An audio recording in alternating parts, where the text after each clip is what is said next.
Something else is going on, and it has to do with the way we think about each other and the way we feel about each other.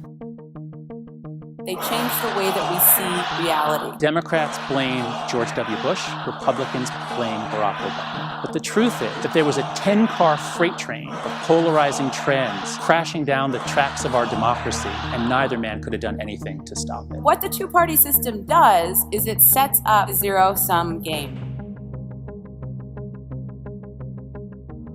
A society which is divided by a number of oppositions running in every direction is in less danger of being torn with violence or falling to pieces than one split along just one line.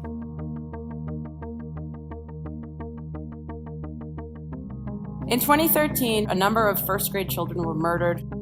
Should we give people background checks? 81% of Republicans said yes. They understood what they wanted and they thought was the safest thing for the nation. But then when they were asked, do you support a Senate bill that will require background checks? Only 57% of them now agree. Because a Senate bill is a win for the Democrats. Our social identities affect our individual self-esteem. When your group wins, you feel good about yourself. You feel like a winner yourself.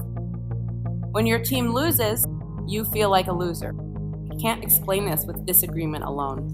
Democrats and Republicans will think of each other as Democrats and Republicans rather than as individual human beings, the more intense the conflict gets.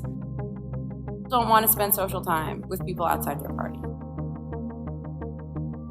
In 1972, there were these connections between the Republican side and the Democratic side that were social, because our social identities didn't line up along the partisan divide. The more we become socially divided, the more our parties are socially homogenous, what I call socially sorted.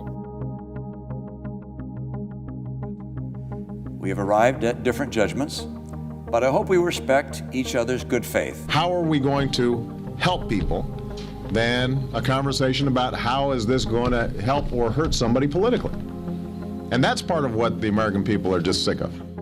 We are watching people evaluate an objective reality in different ways, based on which party they're in. This is what their party identity does to their understanding of the world.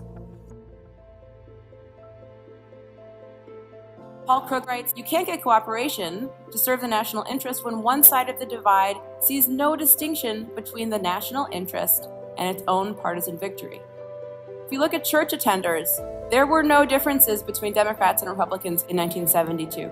Now we have race, religion, ideology, all lining up. It damages your self-esteem even more than a loss for one group would, because now you're losing in multiple domains in terms of the way that you think about yourself. The bias and the prejudice and the anger and enthusiasm magnified. When you attack one group in this situation, you are attacking all groups. So if, for instance, the Democrats lose, it's not just Democrats losing, it's not just your party that loses, it's also your ideological group.